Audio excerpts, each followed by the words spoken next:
নমস্কার, আমি সুমিতা শাস্ত্রী। আজকে আবার এলাম আপনাদের সঙ্গে এক নতুন বিষয় নিয়ে আলোচনা করতে, নতুন তত্ত্ব কিন্তু খুবই দরকারি। তো আমি ভাবলাম আপনাদের এগুলো জানানোর দরকার। আপনারা যদি এগুলো বাড়িতে প্র্যাকটিস করেন বা দেখেন, করে চেষ্টা করেন, তাহলে কিন্তু আপনাদের সাংসারিক জীবনে অনেক উন্নতি হবে।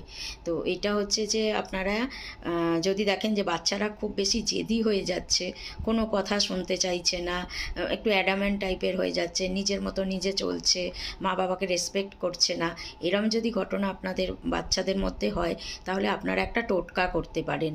সেই টোটকাটা হচ্ছে কি, যে ছোট একটা নেবেন, ফিটকিরি নেবেন। এবার ফিটকিরিটা বাঁ হাতে করে নিয়ে সন্তানের মাথার ক্লকওয়াইজ 7 বার ঘোরাবেন। ঘোরানোর পর ফিটকিরিটাকে ফেলে দেবেন। এবার ফেলে দেওয়ার পর সেটা ভেঙে গেলে বা বাঁ হাত দিয়ে ভেঙে সেটাকে কাগজে মুড়িয়ে নেবেন। সবটাই করবেন বাঁ হাত দিয়ে। এবার বাঁ হাতে কাগজে মুড়িয়ে নিয়ে এমন একটা জায়গায় লুকিয়ে রাখবেন বা ফেলে দেবেন, এমন একটা জায়গায় ফেলে দেবেন বা লুকিয়ে রাখবেন যেখানে কারোর চোখে না পড়ে।